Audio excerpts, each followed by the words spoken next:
Today's session is about how to take best advantage of LinkedIn as a master's student. Obviously, anyone can use it, but in terms of identifying your new professional identity and making sure that that identity is coming to light as you're thinking about your networking, as you think about your branding. So I want to cover a few areas related to this topic that will be helpful to you.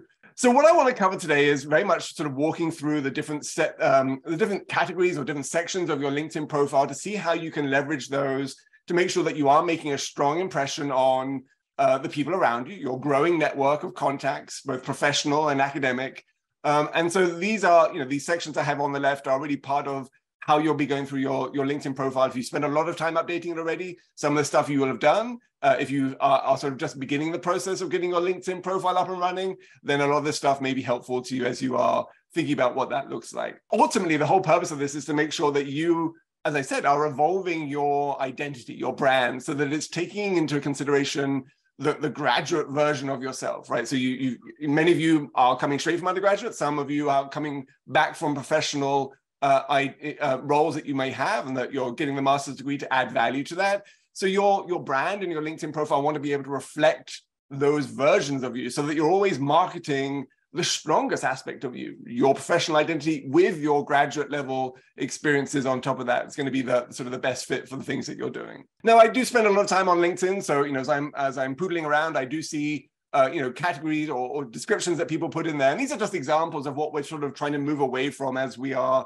thinking about your brand, right? These are a lot of sort of generic statements where LinkedIn is just sort of taken what you are right now and made that your identity. And so a lot of master students or graduate students, right? These are okay, but obviously there are plenty of masters and graduate students out there in the world. And so, how do you then create your own unique identity if you're sort of intertwined or not really bringing forward your unique attributes as part of your identity here? So these are just examples of what we are moving away from, and we'll sort of walk through how we can do that moving forward. Fundamentally, LinkedIn is a social networking platform, just professionally focused. And so your visual identity is very important to make sure that that comes to life and that people can see the different elements of who you are and what you do. The photo is a key aspect of that. I mean, if you just look at the statistics or what LinkedIn says, they say that profiles with photos get 10 times more views than profiles without photos. It's not the only thing that gets you a view, but it's sort of a very important aspect of it. If you don't have a photo, you get this weird shower squeegee sort of icon. I found this actual photo of an upside down person, which hopefully was a mistake and not, or hopefully was on purpose, perhaps not a mistake. But let's walk through what you can sort of think about as you are creating your own visual identity on LinkedIn, right? So these are examples of things that I think are worth noting, simply because you can identify things that could be done better, let's say, with these photos. So along the top row here, we have photos that are all very good, except for one thing, and that is they lack that sort of personal connection. We're a very visual species, or a highly social species. Eye contact and facial identities are very important as we engage around us, and differently important for different people, obviously. But in most cases, what you want to do on LinkedIn is create a sort of a welcoming visit, a sort of identity to people coming in. And so forward-looking, smiles, positive emotional states, these are all helpful just to be creating a welcome environment to your professional network around you. So that's the sort of the first line, very much sort of disassociated from the visual connection that I think would make a better connection with people looking at your profile. The second line is all about lighting, right? Lighting is the new handshake in the virtual world. It's your first impression, let's say. And so it's worth spending a lot of time getting lighting right, so that you are presenting yourself in the best light possible. Obviously, that's how the phrase comes from. But from too light to too dark, easy for the fixes to do with your photo. The third line here is all about having extra body parts, right? If you've had to cut someone out of your profile picture to make it your profile picture, it's not the right profile picture for you, right? So if you have additional limbs and arms and all those types of things, it's worth sort of spending some time creating a new profile picture that is specific to LinkedIn. And then finally, the last row is not having enough parts of your body, right? So bits are cut out here just simply because it's the wrong photo for the wrong shape that the LinkedIn uses.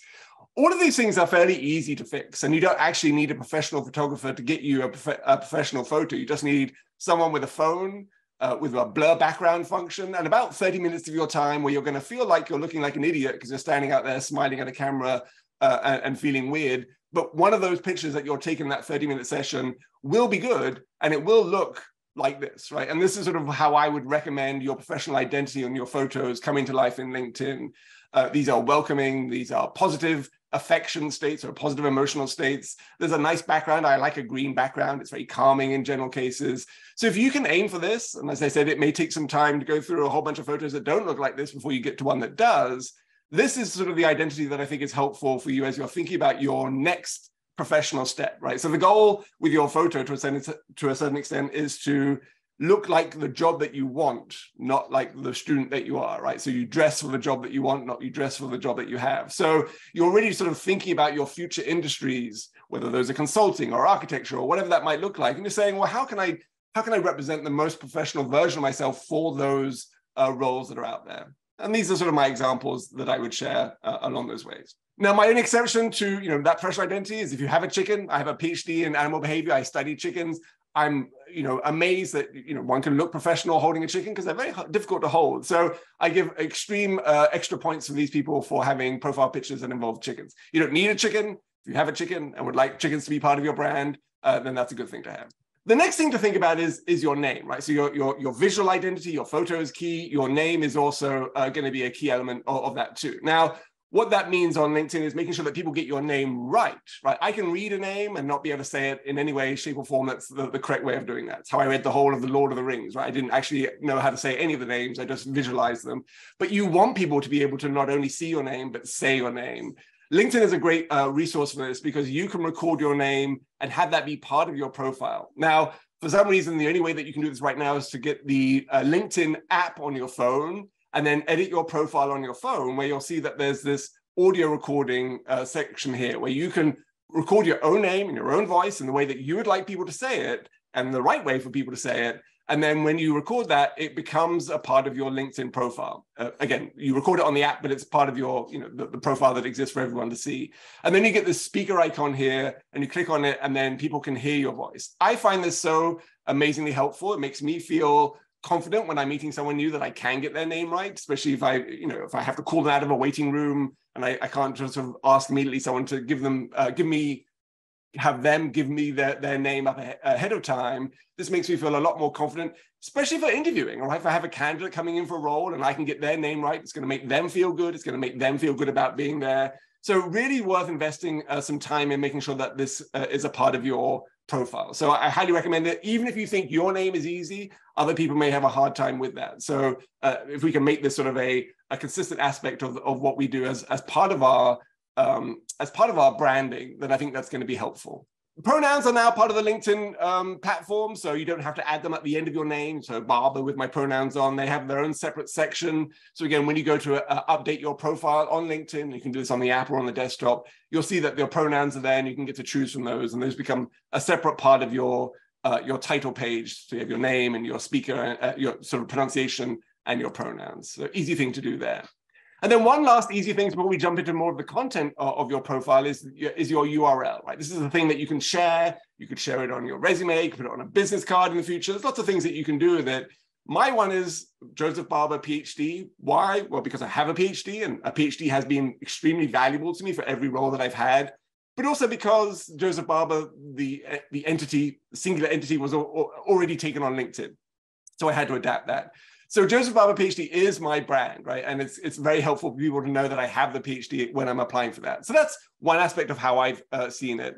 If you don't update or if you don't edit your profile and customize it, it's going to look a lot like this, your URL. Right? It's going to be your name potentially, and then a whole bunch of random numbers and letters that don't really represent your brand whatsoever. And so you definitely want to spend just a little bit of time going through there and seeing what options are available to you, right? So you edit your custom URL when you're editing your profile, and you get to play around with that.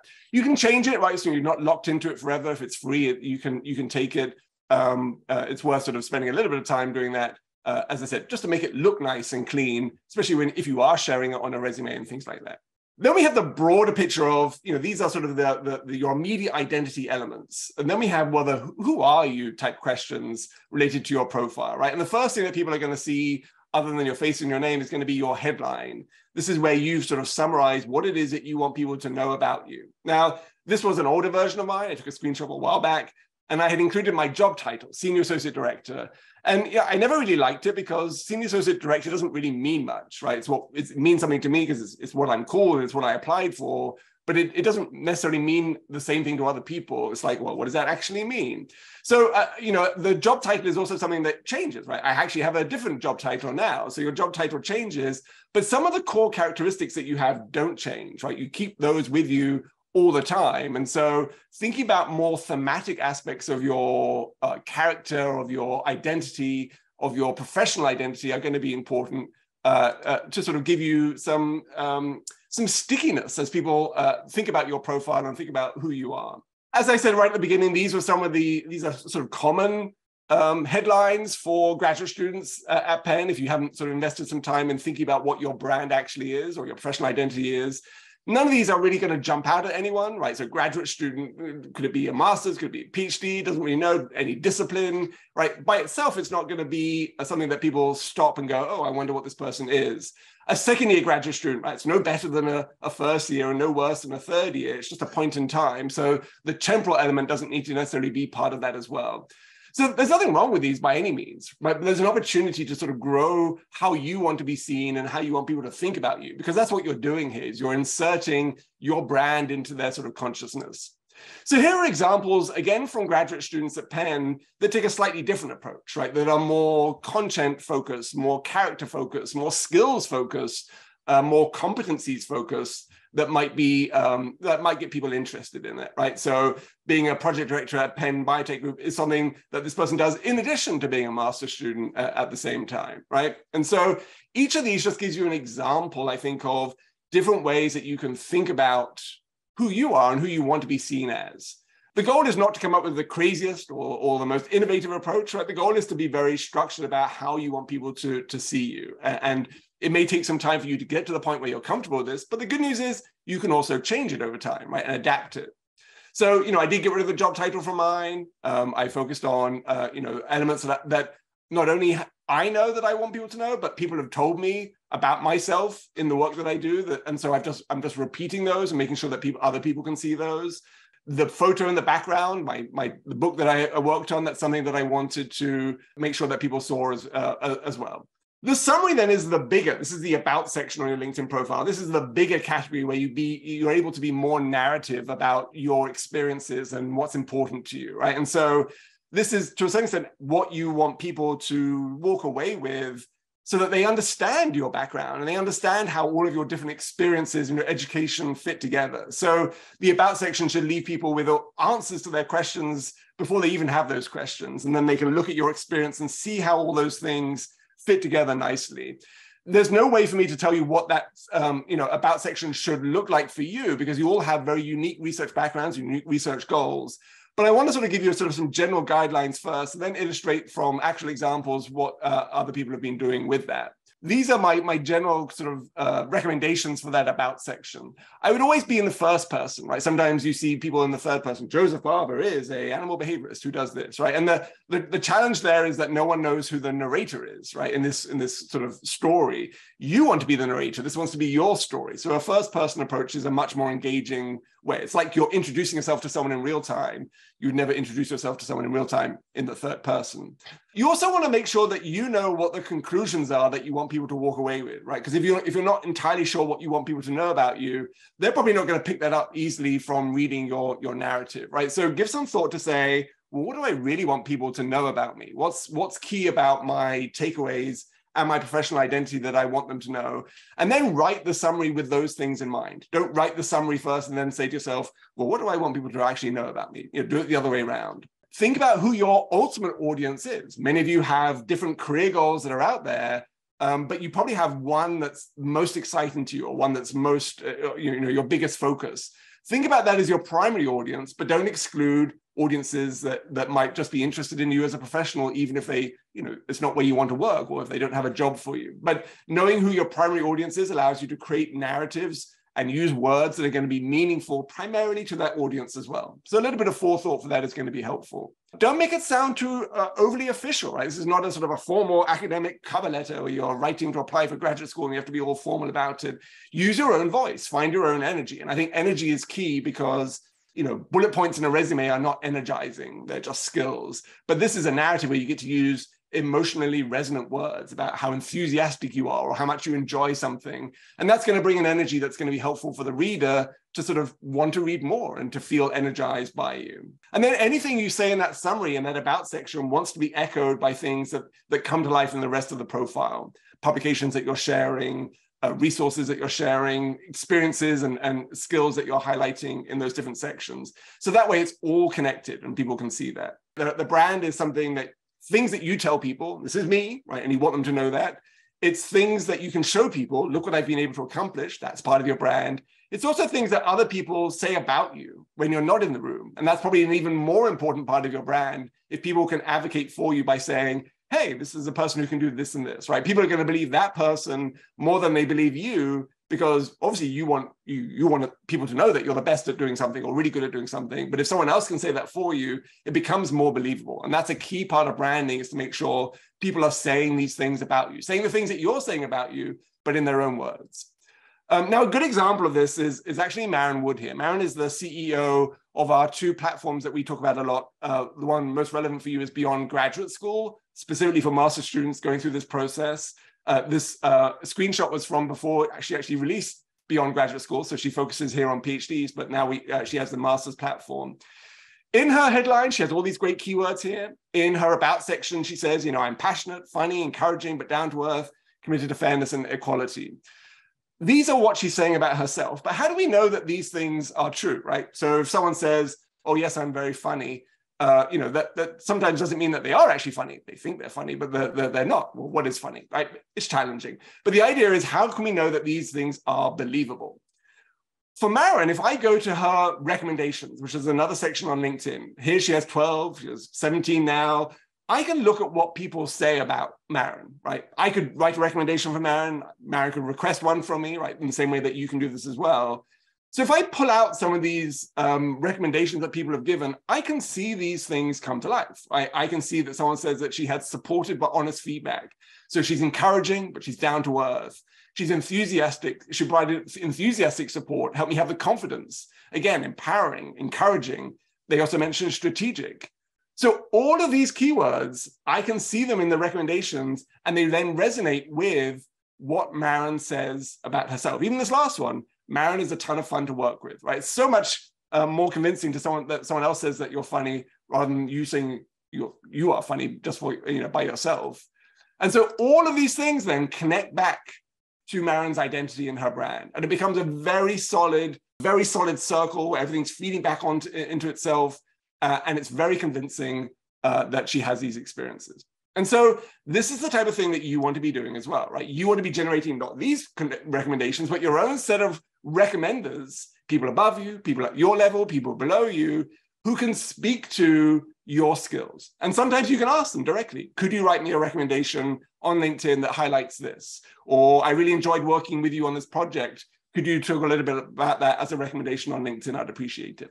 Sometimes you can recommend something for them and they'll feel slightly more likely to want to do it to you as well, right? They don't have to reciprocate, but sometimes if you are writing strong and meaningful recommendations for other people, they'll follow suit and do the same for you. So on the left here is just examples of some of the people who can write these things from you. They don't all have to be supervisors. This is the great thing about these mini recommendations. They can come from 360 around you, people you work with, people who are supported by you, so that people can see all of these elements of your characteristics come to life through these different lenses. So a wonderful tool to use on LinkedIn. Let's take a look at some of the examples that I sort of pulled from my snooping around on LinkedIn, right? So these are some of the about sections that I saw for master students. I'm fascinated with applying my cutting edge knowledge. I love working in a fast-paced environment. I enjoy, I'm enthusiastic. So much energy here in just a few short lines, right? And that's exactly what you want to have in the about section. You really want people to feel the sort of the energy that you would bring to a role and the enthusiasm that you have. You also want to identify things that are, themes or topics that are important to you. So in this bottom one, I'm particularly interested in sustainable social impact, right? That becomes a topic area that this person wants to lean into and have people reach out to them and see them as a content expert or see them as someone who can contribute to initiatives that relate to sustainable social impact. So that sort of topic theme and the energy, good examples here. I like this one because the photo in the background, just like my chicken book photo, has a nice sort of city planning-esque feel to it, right? So it aligns as a visual with the nice professional photo here. I think this person has actually graduated, but still I like the idea of sort of synchronizing, the visual elements of the profile. Alex here, Master of Sciences in Biostats and Criminology. So when I look at someone's profile, one of the first sections is activity, right? Activity shows me how active they've been. Someone who is more active is likely to be more engaging to a recruiter, because there's no point in recruiters being flagged people who've not been active on LinkedIn for 15 years, right? So the more active you are, the more you will be seen by different people in general terms. And so this one, Alex shared this or reposted this post. If I look at the post, I see his name at the top, which is great because that's the value that you get. Every post that you share or repost, your name is at the top. So more people get to see you. It looks like he was part of this study, right? And so he's self-advocating now for his work. He wants people to see work that he's done because it's important for people to see the work that he's done, right? So you have to make sure that you're promoting the things that you are doing out there.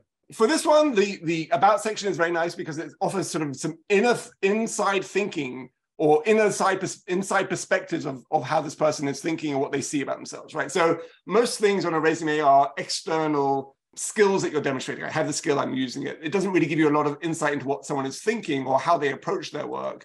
This about section here is a good example of that, right? My focus has increasingly shifted to applied statistics as I try to find my place in a world overwhelmed with data, right? So it's a nice sort of narrative that gives the external observer insight into the inner workings of this person.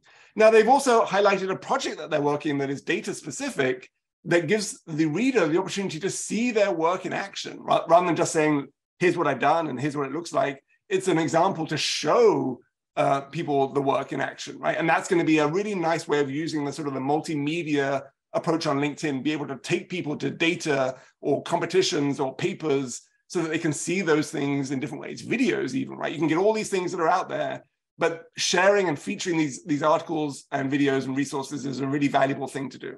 Brooke did a great job here of posting an experience that she had, but what I really like about this is that, her name and her face are all over this, right? So it's a really strong visual impact of the work that they are doing, and it really sort of gets in the head of the observer so that you really remember what this person did and what that looks like. That's what you take away at the end of the day. There's so much information out there that it's easy to sort of blow through it as you're going through your day. This is a great example of really getting someone to stop and see the value that this person has in their field, their topic, and the impact that they've had. Today, I started my internship, right? So this person has an internship. They've used it as they've written a blog post or an article about it, or just an update on LinkedIn, but they sort of put that as one of their featured posts.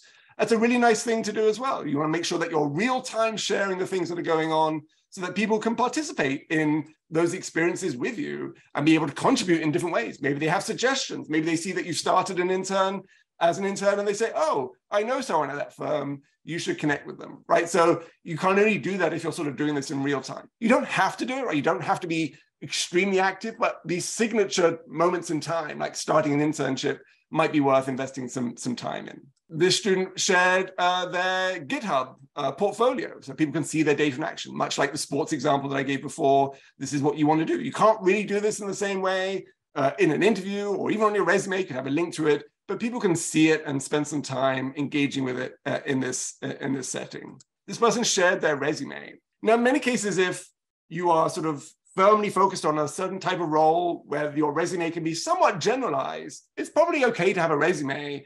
But because the resume is a much more focused document than your LinkedIn profile is, you want the opportunity to customize a resume for every job that you're applying to, right? And so a general resume can be great because it provides a sort of let's say a handout version of your LinkedIn profile. So I think it's okay. It wouldn't be the only thing I share because it's basically your LinkedIn profile is a version of your resume, and then you have a resume on top of your resume. So it doesn't necessarily add more information, but I think it can be part of your resources, but you want to add other things to illustrate the skills and action and your abilities as well. Okay, a few resources that I want to sort of leave you with as we are wrapping up for today. On Beyond Graduate School, the platform that I mentioned, you can see that they have a how to build your LinkedIn profile, and there's a whole section on how to do the about section and how to do the experience section, which we haven't really touched on today, primarily because you all have such diverse experiences out there. It's hard to generalize across that.